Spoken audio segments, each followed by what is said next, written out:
galera, beleza? Camargão mais uma vez. Tô on, hein? Tô junto com você aqui nas nossas redes sociais, aqui no YouTube também, sempre trazendo entrevistas curiosas, diferentes, com pessoas que têm o que contribuir para o nosso desenvolvimento, como ser humano, como profissional. E hoje eu tô recebendo aqui meu amigo Márcio Amorim. Tudo bem, Márcio? Tudo jóia, um prazer imenso estar com você aqui. Prazer é meu, muito obrigado pela sua presença. Eu que agradeço. Para o pessoal entender um pouco, quem é o Márcio Amorim, hein? É uma pergunta bem complexa, né? Uma pergunta complexa porque nós estamos em constante evolução. Eu parto da premissa de que eu era uma pessoa há minutos atrás e agora, né, com a oportunidade de conhecer outras pessoas, de estar respirando, eu me torno uma pessoa diferente. Claro. E essa evolução é que nos oportuniza esse privilégio de viver, né, de acordo com a vontade de Deus. Mas eu sou oriundo de Una, do interior do estado. Sul do Espírito Santo. Sul do Espírito Santo, ali, terrinho do Caparaó. E eu saí de casa muito cedo. Eu tive uma infância bem conturbada. Tinha um pai alcoólatra. E a gente viveu com muita violência familiar, né? E aí aquela fase da adolescência, da rebeldia, toda aquela situação, chegou um momento que eu estava assim, era desesperador, porque a minha mãe ouvia muito as pessoas dizerem que em qualquer momento ela ia receber uma notícia ruim, né? Que eu ia trazer muita infelicidade para ela, que ela teria muita dor de cabeça comigo por causa da rebeldia, por eu ser filho caçula de 2 filhos, eu sempre estava mais próximo dela. Sim. Então eu era mais alvo daquela violência, né, do meu pai alcoólatra e muito espancamento, coisas assim bem horripilantes mesmo. E aí chegou um momento que eu estava muito loucão, assim, época de carnaval, estava muito louco, mesmo na fase da adolescência. Eu comecei a me embriagar muito cedo, comecei a fumar muito cedo. Era um grito que eu tinha, né, de buscar solução de alguma forma. E aí chegou um dia que eu encontrei um papelzinho de uma evangelização que estava tendo na cidade, que minha prima havia deixado. Ela já havia sido ameaçada por mim. Isso lá em Una. Em Una. Ela havia sido ameaçada por mim porque ela havia me convidado para poder ir à igreja e eu, rebelde, falei assim, olha, não quero saber nada disso, não quero saber de Deus, não quero saber de nada. E se você ficar insistindo com isso, eu vou acabar te batendo. Olha o nível de estupidez. E aí eu encontrei esse papelzinho, que eu tinha chegado em casa para tomar um banho, que eu estava muito louco. E aí eu falei, quer saber de uma coisa? Não tenho nada a perder. A vida já está um caos. Eu vou nesse lugar. E eu cheguei, só que eu não tinha noção, não estava com noção de tempo, a hora que tinha começado, a hora que ia terminar, nem nada. Eu cheguei e a minha mãe sempre ensinou, ela sempre prezou que nós fôssemos amáveis com as pessoas. Então nós crescemos numa cidade do interior, muito pequenininha, e eu conhecia praticamente todo mundo. E a gente tem um costume, né, ensinado pela minha mãe, de sempre abraçar todo mundo, cumprimentar as pessoas. Às vezes ela pedia para eu poder comprar algo pequenininho, eu demorava a chegar em casa, porque eu estava conversando com os senhores que estavam jogando dominó, às vezes na pracinha. E a convivência era muito disso. E aí eu cheguei, conhecia muita gente e eles começaram a me abraçar, me dar um bem-vindo, porque acharam assim, surreal eu estar ali, mesmo que eu estava muito embriagado. E aí me colocaram sentado numa cadeira, eu lembro que eu ouvi um louvor só. E eu comecei a chorar copiosamente. E quando eu levantei, estava terminando o culto naquela evangelização. E aí eu saí dali totalmente são, como se eu não tivesse bebido nada. Aquilo para mim foi assim algo muito mesmo? absurdo, assim, sabe? Eu nunca tinha experimentado nada do tipo. E eu cheguei em casa e falei assim, mãe, a partir de hoje eu sou evangélico. A partir de hoje eu sou crente. E a minha mãe, muito devota, católica até o dia de hoje, mas muito comprometida, muito alinhada, ela falou assim, não brinca com as coisas de Deus. Porque todo mundo sabe o jeito que você é. E aí eu falei, não, a partir de hoje eu fui para casa, dormi, e no outro dia eu acordei e falei assim, eu quero uma Bíblia de crente para eu poder ir para a igreja.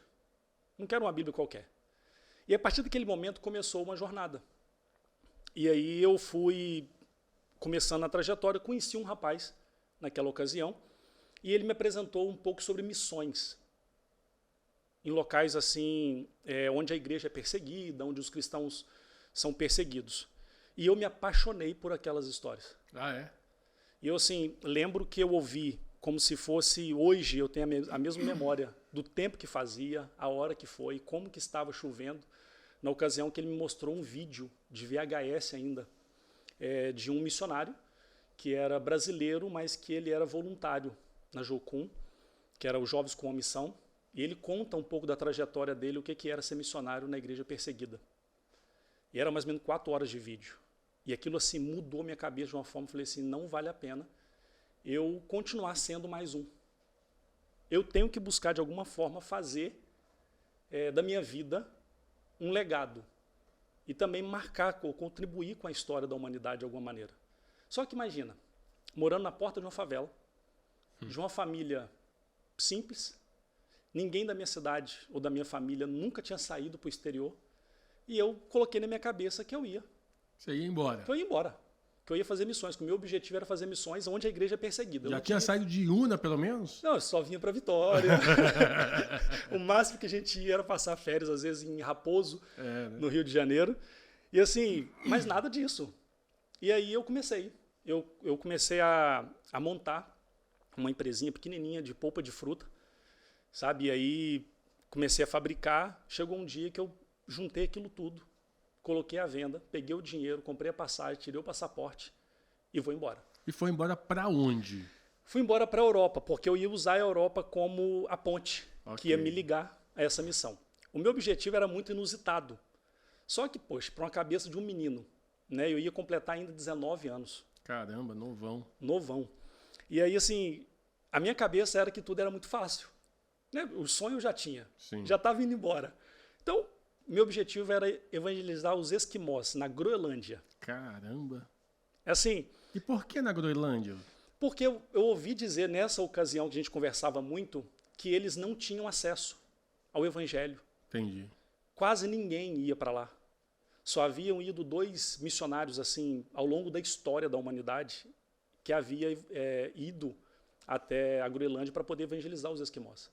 Eu falei, não faz sentido um povo viver tão longe e sem ter oportunidade de conhecer, pelo menos, de ouvir falar de que Deus existe. Que o Deus que eu acredito, ele é real e que ele pode fazer algo por eles. E você foi para lá mesmo? Acabei não indo. Não foi? Não fui. Porque quando eu cheguei na Europa, aí eu descobri o que era a vida. Que não era tão simples assim. Sim. Chegar e ir para a Groenlândia.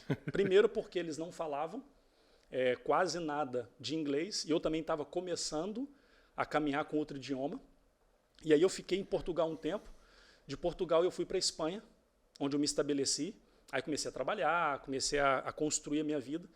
E eu trabalhava um tempo. Juntava dinheiro e comecei a ajudar algumas missões humanitárias. E aí essa oportunidade me deu a condição de fazer uma graduação. Aí eu fui fazer depois o mestrado em Israel. Tive a oportunidade de estar em algumas missões humanitárias na África. E aí eu quase morri na África numa ocasião, que eu peguei malária muito severa. E aí eu peguei um amor imensurável por aquele povo. Então a sua primeira missão foi aonde? Foi na África? Na África. Na África. Aonde lá? Senegal. Senegal. Num campo de refugiados. E o que você encontrou lá quando você chegou?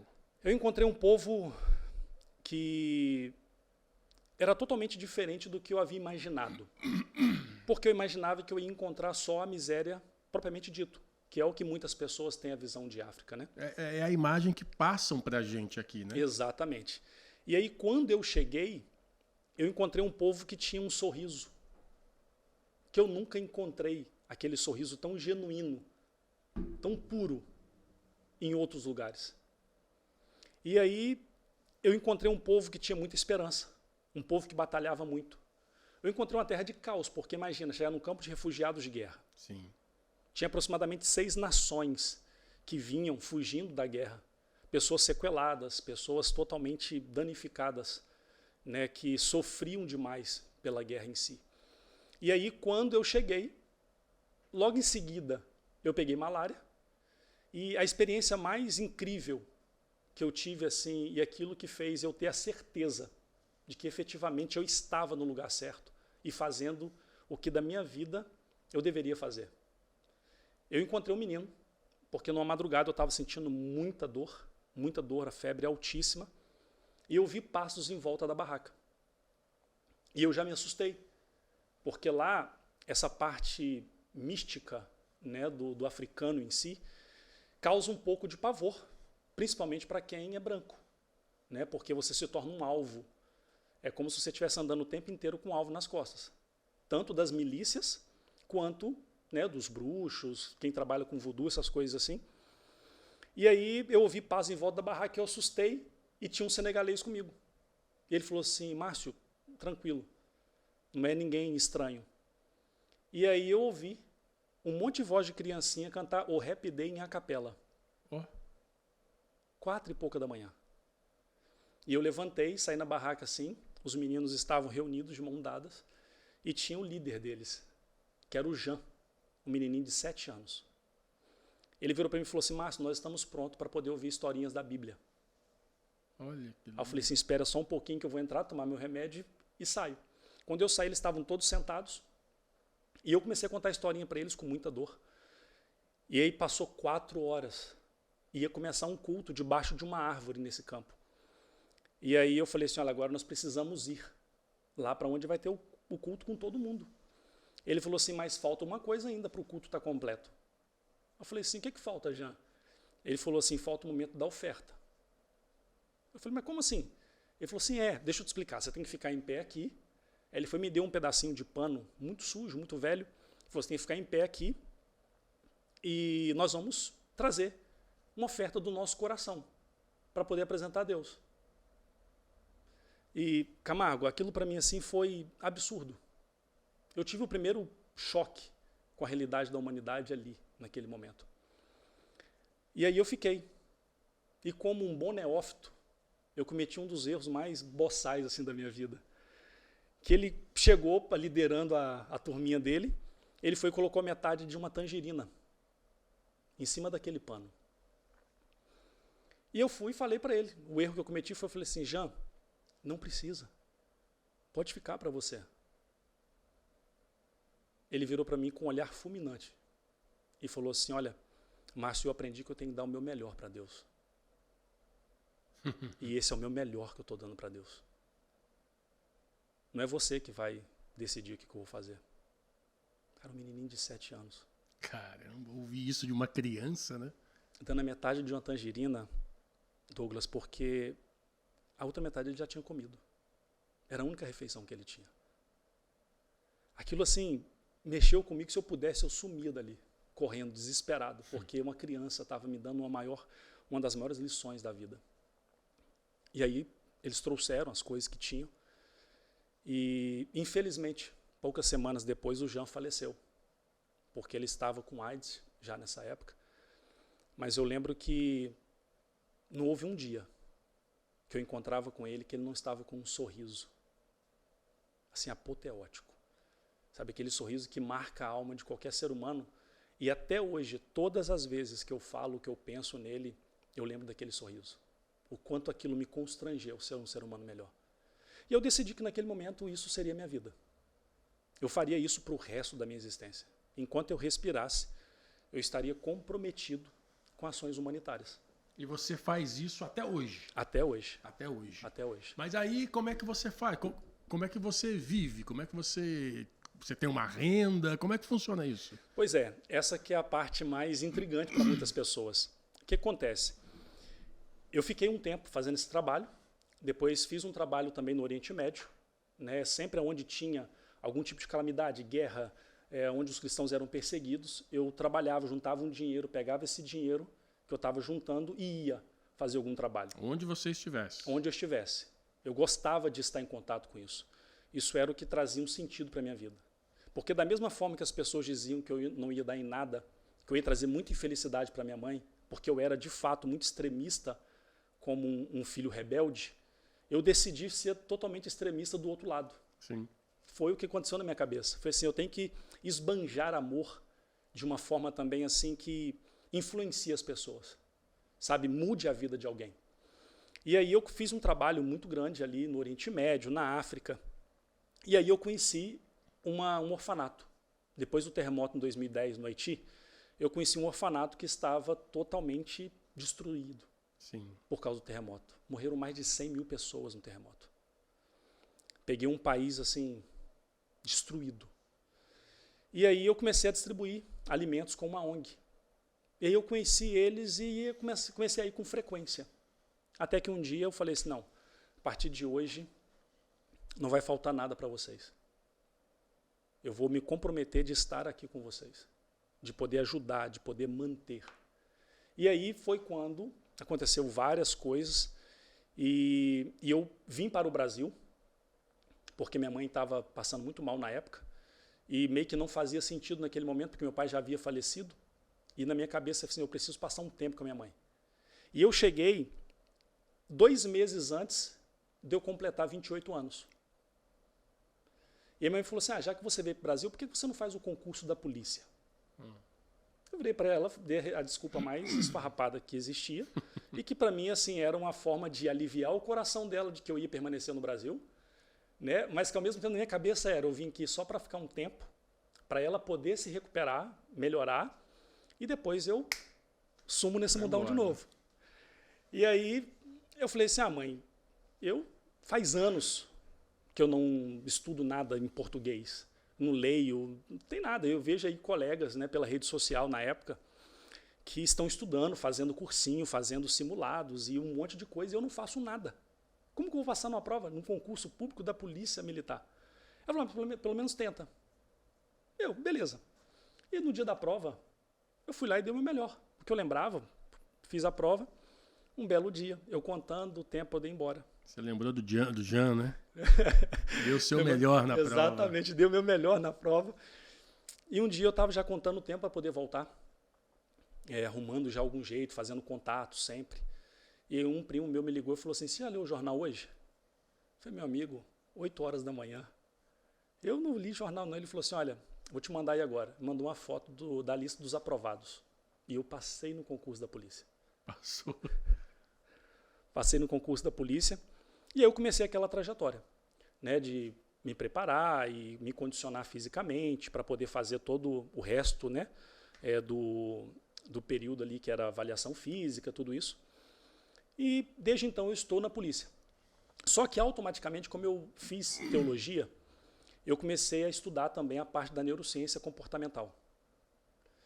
Porque era a forma que eu tinha de não somente dar comida, mas eu queria meio que abrir uma possibilidade na mente deles, mudar um pouco aquele mindset que eles têm de um país sofrido. Porque culturalmente eu descobri que no Haiti principalmente, eles são muito presos à cultura da senzala. Né? O país inteiro ele vive uma realidade muito absurda. E aí eu falei, não faz sentido eu só dar comida, eu só alimentar. Você precisa transformar também, né? Eu preciso gerar esperança, transformar a mentalidade deles. Mostrar para eles que existe possibilidade fora dessa vida, desse ambiente que eles estão. E aí eu comecei a usar, né, a oportunidade para poder falar para eles de coisas da Bíblia, de falar para eles também coisas da área que eu estava com expertise, né, que eu fui estudando e pesquisando, da neurociência comportamental, mudar a mentalidade deles, fazer eles entenderem outras coisas, pensar no mundo de outra forma. E nisso você já estava na PM? Já estava na PM. Já, né? E aí, a partir disso, eu comecei a dar palestras no Brasil, fazer mentorias, fazer processos de coaching pessoal. E hoje eu trabalho na polícia e também eu dou treinamentos. Caramba! Faço treinamentos e atendimentos na área da neurociência comportamental. E aí é justamente daí que vem os fundos para eu poder manter esses projetos. Que bacana. Ou seja, você faz do trabalho... Qual é a sua patente? Sou soldado. É soldado. Soldado raso. Soldado. E aí você, então, é soldado do que você ganha. Você se mantém e ainda junta um pouco para poder continuar suas missões. Exatamente. Porque justamente esse recurso ele vem desses atendimentos que eu faço fora da polícia. Né? Porque o salário da polícia é para manutenção. E o que eu ganho dentro dos treinamentos, dos processos de coaching, é o que eu mantenho os 5 orfanatos que eu tenho hoje. Ah, então você ainda mantém os orfanatos? Mantenho 5 orfanatos. 5 orfanatos? 5 orfanatos. Aonde ficam? São 2 no Haiti, um em Porto Príncipe e um em Tchot, que é uma cidade que fica no norte do Haiti, que é uma cidade, um lugarzinho assim bem distante, bem difícil de chegar até lá, que tem lá uma missionária chamada Esperança, que ela tem 80 anos de idade. 80 anos. E ela faz um trabalho fenomenal há mais de 30 anos com os haitianos. Ela é cubana. Cubana. E ela, assim, ela tem uma força fora do normal. E todas as vezes que eu vou lá, porque nas minhas férias, eu dou as minhas férias todinho para poder estar com eles. Ah, então as suas férias você vai para as missões. Para as missões. Eu fico as minhas férias praticamente inteiras com eles, porque eu descobri, Camargo, que além da manutenção de alimento, de cuidado, o fato de eu estar com eles também muda a mentalidade deles. Entendi. Também ajuda eles a ver o mundo de outra forma. Entendi. Porque o carinho, o afeto, o olhar, o abraço, a proximidade, o cuidado, o estar com eles gera para eles uma esperança muito maior do que simplesmente dar comida. Entendi. Eles compartilham a vida deles comigo, os sonhos deles. E tem muitas crianças, principalmente no orfanato em Porto Príncipe, tem muitas crianças sequeladas. Né? As histórias das crianças são as mais assim, horripilantes que você puder imaginar. Elas estão no orfanato justamente por elas virem de famílias que foram dizimadas. E elas têm experiências que é inimaginável para qualquer ser humano dentro da nossa sociedade, da nossa cultura. Caramba. Porque imagina uma criança, por exemplo, sair para poder brincar de bola e ela na rua, aconteceu o terremoto e a regra é onde você está, você fica. Né? Se estiver dentro de casa, você tenta sair. E se você estiver na rua, não entra. Porque o índice dos imóveis caírem é muito grande. E ela estava parada na rua e ele viu a casa todinha cair em cima da família dele inteira. Meu Deus do céu. E esse menino, hoje, assim, em questão de estatura, ele é altíssimo. Só que a mentalidade dele ainda está presa como se ele tivesse naquele dia. Caramba. As crianças no orfanato até brincam que ele é como se fosse o Golias, que ele é gigantão, só que a cabeça dele é de uma criança indefesa. Caramba. E aí eu converso com ele, todos os anos que eu vou, converso, passo um tempão conversando com ele para poder ir fazendo ele olhar para o mundo de outra forma, ajudar ele a vencer aqueles traumas que ele tem. E tem uma outra criança que ela viu a mãe dela ser assassinada na frente dela. Logo depois assassinaram o pai. E aí, por ritual deles lá, fizeram que ela pulasse em cima do pai, ensanguentado. Fazendo parte do ritual do voodoo deles. E essa criança, ela ficou traumatizada. Ela não conversava com ninguém. Para você ter ideia, eu fiquei anos indo lá e ela não falava um A comigo. Caramba. Ela só conversava com 2 ou 3 pessoas no orfanato porque ela estava com um trauma absurdo. Hoje, ela já sorri. Eu tive o privilégio de ver ela completar o ensino médio dela. Tudo porque eu estava ali mantendo e ajudando ela a ver o mundo com outras possibilidades. Gente, surreal isso, hein? Surreal. É uma experiência assim, incrível poder viver isso com eles. Eu imagino. E você também teve a experiência de estudar em Israel, né? Isso. Ou fez missões lá também? Não, só estudei. Só estudou, né? Uhum. Diante do que está acontecendo hoje lá em Israel, né? Como é que você viveu esse tempo lá? Viver lá é constante medo? Como é que é isso? Na verdade, Israel ele é diferente viver lá do que as pessoas têm do conhecimento daqui. Por quê? Nós temos um conhecimento, às vezes, muito raso, né? Sim. Infelizmente, é do que as pessoas leem em matérias. E por aí, às vezes, essas matérias elas são muito tendenciosas a um lado ou outro. Israel, Jerusalém, principalmente, era uma cidade muito segura. Israel vivia dentro de uma harmonia muito grande. Eu cheguei a viver uma época, indo a Israel, onde de um lado vivia só muçulmano e do outro lado só judeu. Se um cruzasse a linha do outro, era uma briga. Mas não briga assim de... Eles começavam a se xingar, aquela coisa toda. E depois de alguns anos, eles começavam a viver dentro da mesma comunidade. Então, viver em Israel é seguro. O problema é que o fato de ser judeu é o problema. Não é por causa do terreno em si. É por causa da crença, do compromisso. É o fato de ser judeu. Então, em qualquer lugar do mundo que existe um judeu, mesmo que não seja em Israel, ele é odiado por ser judeu. E isso é o que torna a vida de um judeu difícil. E como é que você analisa e vê a realidade de hoje do que está acontecendo lá? Justamente é dentro desse mesmo cenário.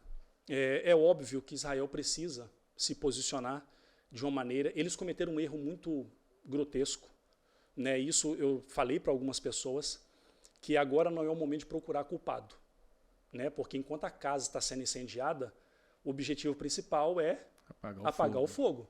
Depois a gente procura a causa. Esse é o sentido. Por quê? A inteligência de Israel é uma das melhores do mundo. E ali também tem muitos núcleos da CIA, né? Porque o Oriente Médio é um termômetro da humanidade em vários aspectos.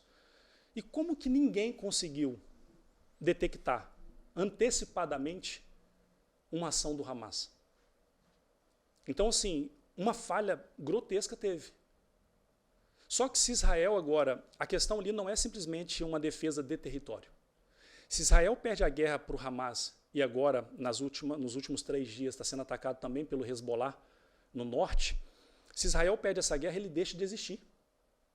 Então não é uma questão de território, é uma questão de povo. Porque nós já tivemos várias incursões contra o povo judeu à história da humanidade, né? Nós tivemos aí vários concílios que foram tramados para poder levá-los em cativeiro. Nós tivemos, para você ter ideia, Douglas, antes da Segunda Guerra Mundial, existiam aproximadamente 17 a 18 milhões de judeus. Depois da Segunda Guerra Mundial, reduziu para 11, com o extermínio do nazismo. E da Segunda Guerra Mundial até agora, eles não conseguiram recuperar a quantidade de população que eles tinham no mundo. Hoje Israel está com quase 15 milhões. Imagina. O que o nazismo fez com o povo judeu, pelo fato de ser judeu. Então nós vamos, por exemplo, a qualquer lugar do mundo onde existe uma comunidade judaica, eles são perseguidos, eles são odiados, eles são desrespeitados por muitas pessoas, porque acham que eles são o epicentro do problema. Tudo porque um dia Deus olhou e falou assim, eu escolho vocês para ser o meu povo. E aí hoje essa guerra que tem, muitas das vezes tem uma certa confusão, né? Porque as pessoas às vezes quando elas falam, por exemplo, em defesa dos palestinos, elas não entendem que em alguns momentos elas podem estar defendendo, por exemplo, o próprio Hamas. E isso não tem nada a ver com a guerra em si. Elas estão defendendo não os palestinos. Porque se Israel não atacar e diminuir a força do Hamas ali na faixa de Gaza, eles vão dominar aquela região toda. E a faixa de Gaza, a Cisjordânia em si, ela sofre demasiadamente com a presença dos terroristas naquele terreno. Eu tive que fugir 2 vezes da Nigéria por ameaça do Boko Haram. Boko Haram é um grupo terrorista, que é um braço do Estado Islâmico na Nigéria. Eu estava fazendo uma missão humanitária e eu tive que fugir porque eles ameaçaram a metralhar o nosso acampamento inteiro. Porque a gente estava dando a oportunidade das pessoas viverem uma vida, das pessoas terem esperança. Porque na mentalidade deles é assim, quanto mais caos, melhor. Eles se beneficiam e se financiam do caos, do medo.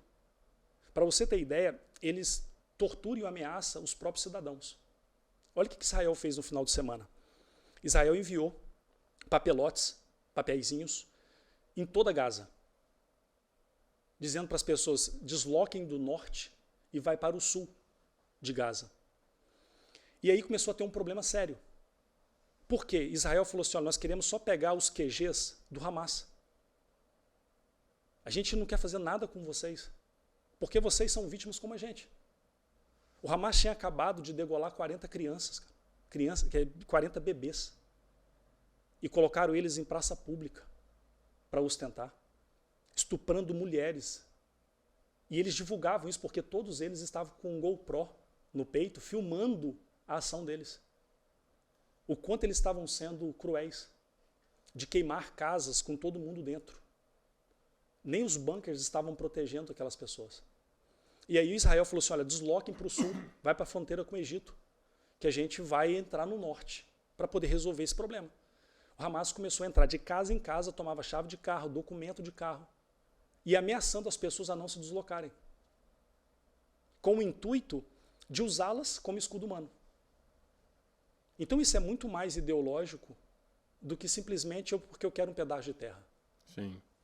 Gente, terrível isso, né? E é muito viver doloroso. Isso na pele, então, deve ser ainda... É muito mais angustiante. Assustador, né? Assustador. Agora, esse trabalho de missões que você realiza pelo mundo, né? Esses 5 orfanatos que você ajuda no Haiti.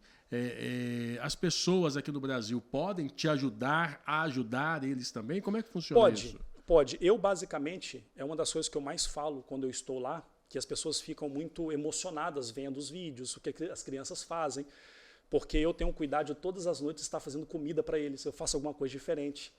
E as crianças amam quando eu estou lá cozinhando e aquela coisa toda.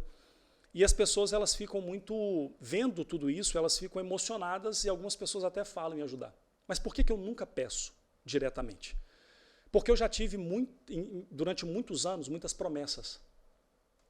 E a promessa, talvez, ela cumpria durante 1 mês, 2 no máximo, e depois as pessoas esqueciam. Sim.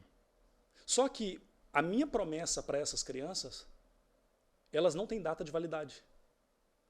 Então acabava gerando naquela sensação, a expectativa de que, poxa, alguém vai ajudar de alguma forma. Então vai tornar um pouco o fardo um pouco mais leve para mim. E aí acabava não vindo. E aí eu tinha que, nos 45 do segundo tempo, me virar para poder levantar o recurso. Porque é muito caro manter. Porque a manutenção do país é em dólar. Então eu tenho que enviar, independente do câmbio do dólar, eu tenho que enviar meu recurso para lá para poder pagar aluguel, para poder comprar alimento. O país agora está em guerra. A guerra civil está matando centenas de pessoas no Haiti. As facções criminosas que dominam o Haiti, eles entram em vilarejos, em bairros e estão tornando o Haiti um caos. E o nível de crueldade é tão grande como a gente vê o Hamas fazendo. Coisas assim, horripilantes. Então, o preço das coisas sobe muito. E aí as pessoas podem ajudar. Só que não é algo que eu estabeleço o meu coração em cima daquilo. Porque as pessoas, de modo geral, Douglas, elas são muito emocionais. São muito emotivas. Quando elas veem uma postagem, elas se emocionam e contribuem de uma forma. Só que logo depois elas esquecem. Porque não faz tanto parte da vida dela. Aquilo faz parte da minha vida. Se eu pudesse hoje, se eu ouvisse, por exemplo, assim, olha, você tem 1 semana de vida. Porque você está com a enfermidade X, você tem 1 semana de vida. Eu tenho certeza do que eu faria da minha vida. Eu compraria uma passagem e ia para o orfanato. Eu iria passar os meus últimos dias com eles. Porque isso faz parte da minha existência. Isso faz parte do amor que eu tenho por eles, de amá-los independente de circunstância. Então, eu não deixo faltar nada, mesmo que as pessoas não cumpram. Mas sim, respondendo de forma mais linear a sua pergunta, sim, tem possibilidade das pessoas ajudarem, de uma forma ou de outra, com essa manutenção mensalmente ou de alguma maneira que forem. Normalmente as pessoas não têm condições de ir. Sim. Né? Até assim, eu não tenho coragem de expor muitas pessoas a estarem comigo no Haiti. Porque uma coisa é eu estar fazendo esse trabalho há 15 anos.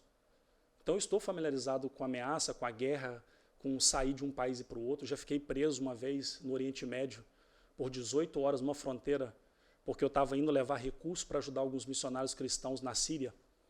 E aí o Estado Islâmico bloqueou a fronteira e eu não tinha para onde voltar, porque a Jordânia não deixava eu retornar.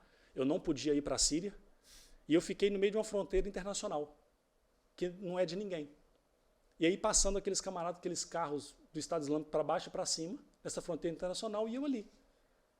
Até que eu usei um poder de persuasão, né, com o pessoal que estava naquela região ali, e me deram autonomia para poder ir para a fronteira que era próxima de Israel. E como eu tive lá há muitos anos, eu embrenhei para dentro de Israel e fiquei um tempinho lá em Jerusalém até abaixar a poeira. Então, todo esse desenvolvimento não é qualquer pessoa que aguenta emocionalmente ver aquela pobreza, Sim. ver aquela miséria. Porque eu entendo que existe um amor, mas a gente não pode ficar emotivo. Porque eles precisam de mim forte para poder ajudá-los. Eu ir lá para eu poder ficar trancado, e eu não vou, nunca fui para poder me hospedar em hotel. Eu durmo no orfanato. Eu como a comida que eles comem. E tem pessoas que quando eu falo, por exemplo, as coisas que a gente come, os locais que a gente dorme, as pessoas já arrepiam. Porque a gente come das coisas que você puder imaginar mais angustiante, assim, né, de alimento, porque aquilo faz parte da cultura deles. Já comi coisas na minha vida, Camargo, que... O que, por exemplo?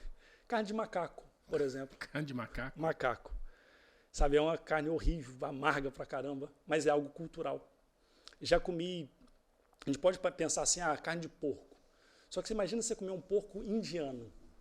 É diferente? Ele é criado na rua, comendo lixo. Não existe criador de porco.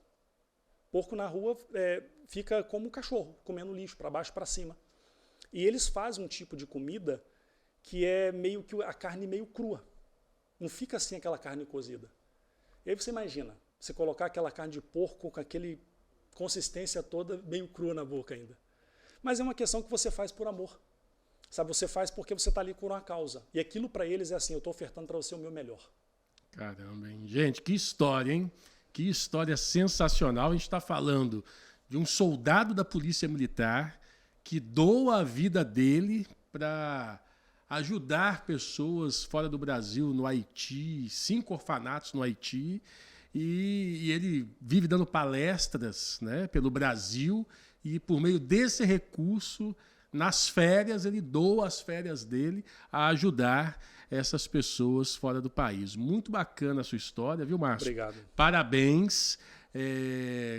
A gente espera que por meio aqui do nosso podcast a gente possa fazer com que outras pessoas se sensibilizem e possam te ajudar de alguma forma, uma ajuda verdadeira, uma ajuda, né, que permaneça por muito tempo, porque as pessoas comem todos os dias, exatamente, elas precisam se alimentar diariamente e é o que a gente espera poder dar essa contribuição aqui para você, viu? Muito obrigado por contribuir e contar essa história para a gente. Eu que agradeço a oportunidade, agradeço mesmo o privilégio dessas missões que nós tivemos a oportunidade de nos conhecermos, né? Foi da última viagem que eu estava lá e de fato eu espero em algum momento assim as pessoas, ainda que não possam ir, muitas vezes as pessoas pedem assim, não tem como adotar uma criança no Haiti?